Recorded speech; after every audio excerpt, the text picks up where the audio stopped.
Hi, I'm John Sinclair, and you're watching Oakland County, Michigan Norml News.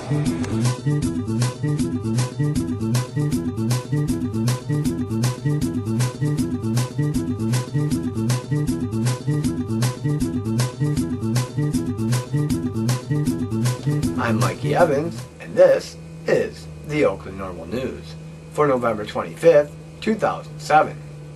Don't tase me, bro. Signatures turned in to put medical marijuana issue on the ballot. Breaking news out of Michigan. Lansing, a group that wants to allow the use of marijuana for medical purposes, has turned in nearly 500,000 signatures to put the issue on the November 2008 ballot. The Michigan Coalition for Compassionate Care says the 496,000 signatures it handed over to the Secretary of State's office should easily contain 304,101 valid signatures, the minimum required. Where do you come up with a number like 304,101? We'll look at that on our math page. If approved by voters, the initiative would allow qualified, seriously ill patients to use and grow a limited amount of marijuana for medical purposes upon the recommendation of a doctor. 12 states and 5 Michigan cities have passed laws allowing the medical use of marijuana. Marijuana is illegal under federal law under all circumstances. That would be true except for 5 patients who are supplied with medical marijuana under the federal medical marijuana program, which has since been discontinued, yet these patients still receive their 300 medical marijuana cigarettes in a metal can every month. Irv Rosenfeld, George McMahon, I've met. They're very nice people. I'll be right back after this message. Hi, this is Willie Nelson from Norml. For 30 years, Norml has provided a voice for the millions of Americans who smoke marijuana responsibly.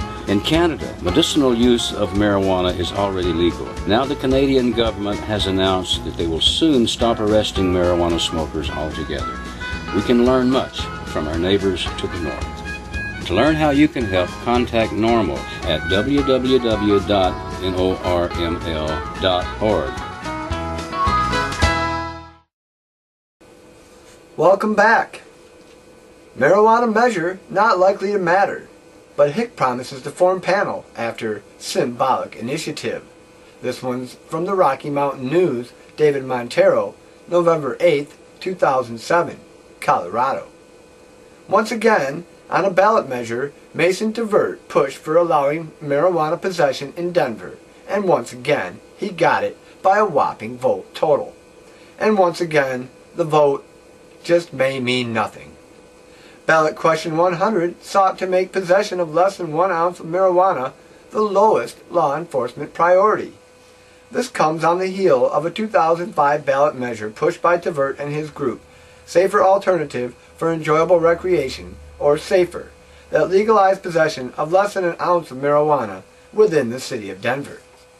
In final returns, the measure passed 57% to 43%. Since 2005, DeVert has pushed 3 pot ballot measures and has now succeeded on 2 of them. The third was a statewide ballot measure in 2006 that sought to legalize possession of less than 1 ounce of marijuana in Colorado. That measure failed badly in the state, but DeVert pointed out that it actually passed in Denver also. It's just a way of showing more and more people are fed up with the way our city is handling this, DeVert said. We hope they will respect the will of the voters. Denver Mayor John Hickenlooper issued a statement Wednesday saying that he understands the frustration with current marijuana laws and that he will create a community-based panel to review the issues raised by the initiative. We respect the fact that many voters use this largely symbolic initiative to register frustration with the federal war on drugs, Hickenlooper said in his statement. Given that adult possession of less than 1 ounce of marijuana is already one of the police department's lowest priorities, it is unclear what substantive impact, if any, the initiative's passage will make. And Denver Police Chief Gary Whitman said that the department doesn't currently target possession of less than an ounce of marijuana. DeVert says he believes that if he keeps pushing the issue on the ballot, the idea of marijuana being unusual or a strange thing to vote on will diminish. It's more and more becoming a legitimate issue, he said. We'll be right back after this brief message.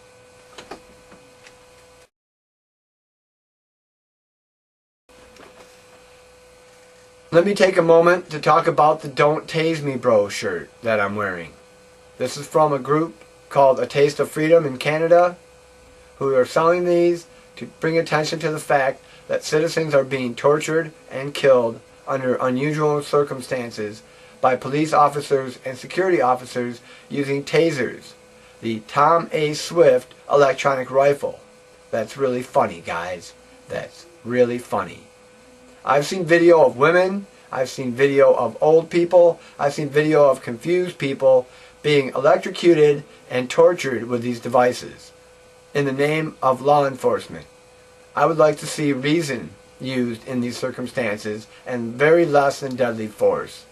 I would think that a police officer physically touching a citizen should be the last resort in all circumstances, and any chance of deadly force such as a taser or pistol should definitely be a last resort. I'll be right back in a moment.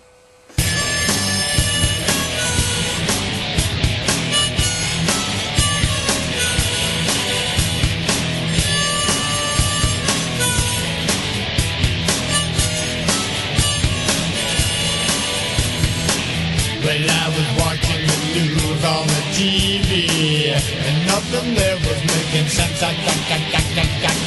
The growers know BC gives out the seeds and knowledge. That's why the chorus gets so damn.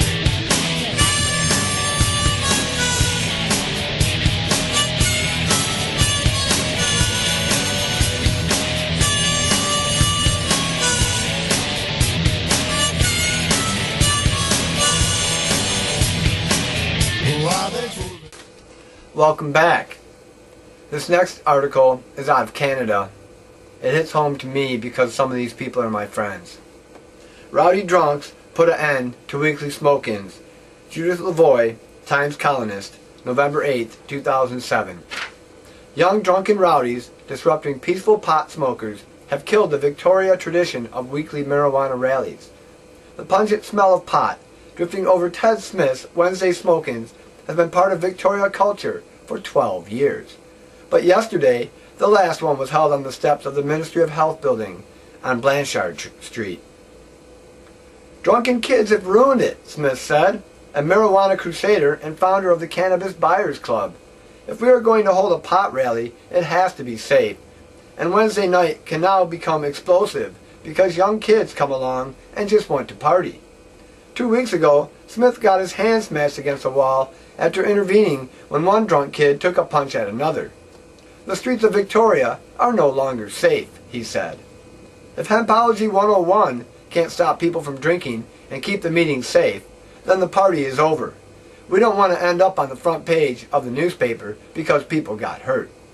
The aggressive behavior illustrates the difference between alcohol and marijuana, Smith said. If you had 100 people drinking together, it would be horrific. Smoking pot just increases sales at 7-Eleven. The atmosphere at the last rally was smoky and sad, with no sign of disruptive drunks. Homemade farewell cards piled up in a basket as about 200 people waved the marijuana flag, lit up, and offered pot and hugs to friends.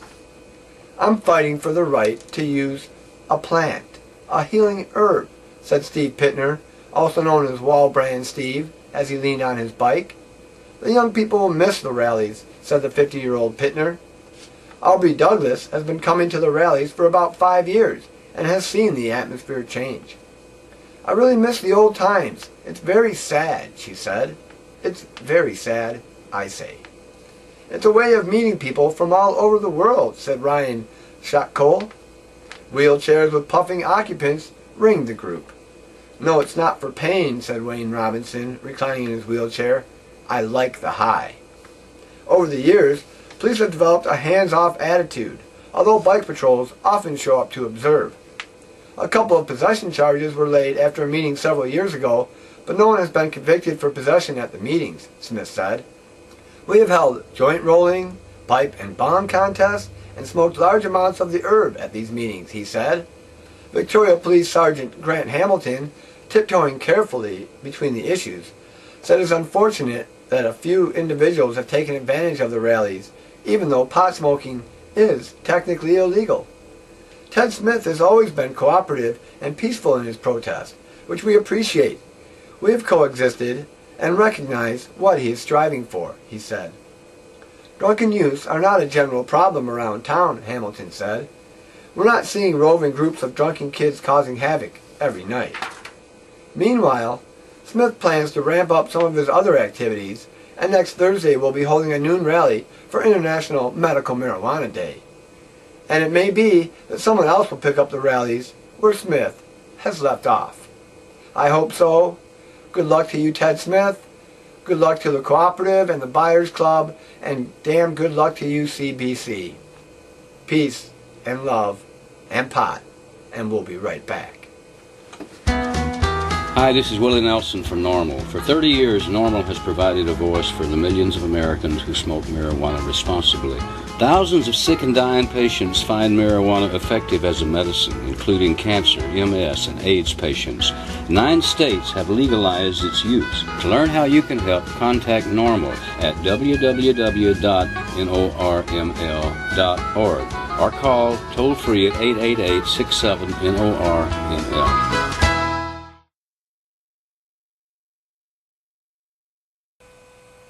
And now, for some good science and some good medicine. Cannabidiol may be effective in preventing bovine spongiform encephalopathy, or mad cow disease. According to basic research of scientists at the National Center for Scientific Research in Valbonne, France, cannabidiol, or CBD, may prevent the development of prion diseases, the most commonly known being BSE, or bovine spongiform encephalopathy, which is often called the mad cow disease. It is believed that the BSE may be transmitted to human beings. In humans, it is known as Creutzfeldt-Jakob disease. The infectious agent in prion diseases is believed to be a specific type of misfolded protein called a prion.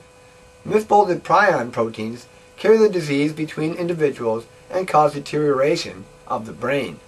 The French researchers reported that the non-psychoactive cannabis constituent, CBD, inhibited the accumulation of prion proteins in both mouse and sheep-infected cells, whereas other cannabinoids were either weak or not effective. Moreover, after infection with mouse scrapie, a prion disease, CBD limited accumulation of the prion protein in the brain and significantly increased the survival time of infected mice. CBD inhibited the nerve-damaging effects of prions in a concentration-dependent manner. Researchers noted that CBD may be a promising agent for treatment of prion diseases. This is out of the Neurosci magazine, 2007, issue 27. We'll be back in a moment.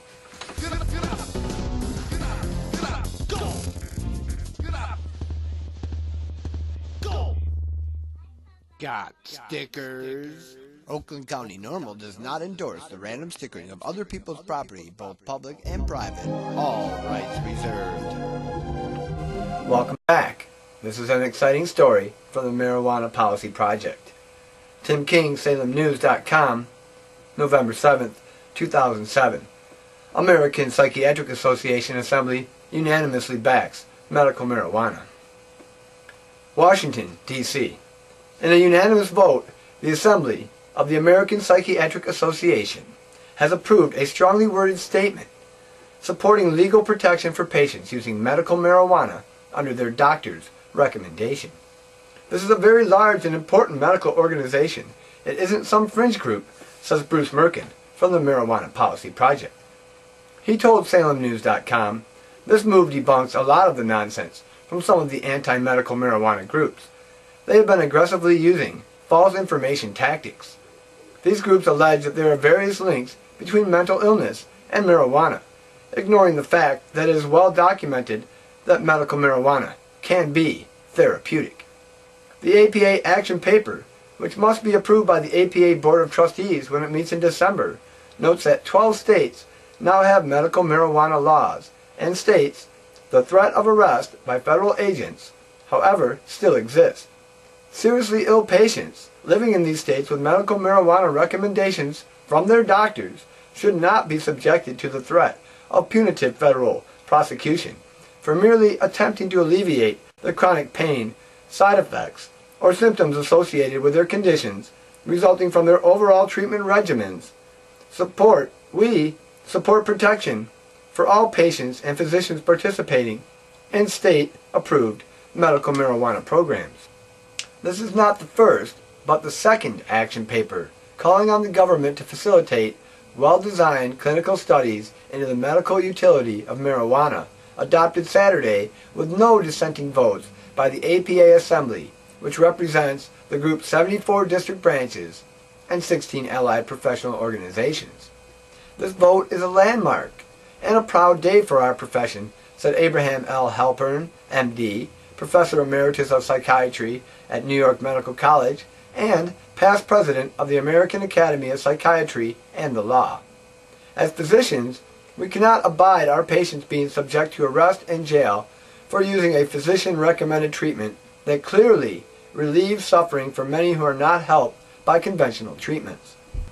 This unanimous vote shows the growing acceptance of medical marijuana by organized medicine, said Rob Campia, Executive Director of the Marijuana Policy Project in Washington, D.C.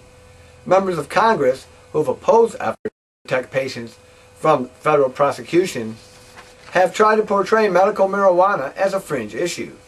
But the APA Assembly vote, along with other recent endorsements, including the Leukemia and Lymphoma Society, shows that it's those who want to arrest the sick and suffering who are on the fringe. Hi, this is Willie Nelson from Norml. For 30 years, Norml has provided a voice for the millions of Americans who smoke marijuana responsibly.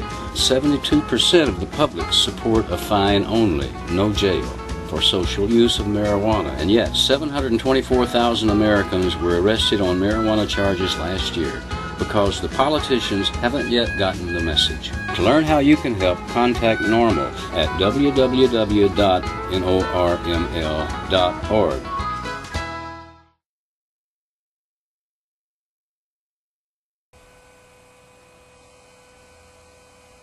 I would like to thank my good friends at Canitude Apparel for putting together these t-shirts and sending them off to me. As soon as we have a website for them, we will set you up. We hope to help them do a lot of business, along with my friends at atasteoffreedom.ca for the Don't Tase Me Bro shirts. Okay, you see what can be done. In 6 months, the MCCC collected 496,000 signatures and turned them into the state to put medical marijuana on the ballot in Michigan for 2008. Remember, it's up to you now to motivate your friends and family, to educate people about why they should vote yes in 2008 to Medicaid. Let's change the face of Michigan to a more compassionate, caring place. Let's change the face of the United States to a more caring, compassionate place. Let's change the world to a more caring, compassionate place. Let's start today. Let's do it now. Thank you. I'm Mikey Evans, and this was the Oakland Norml News.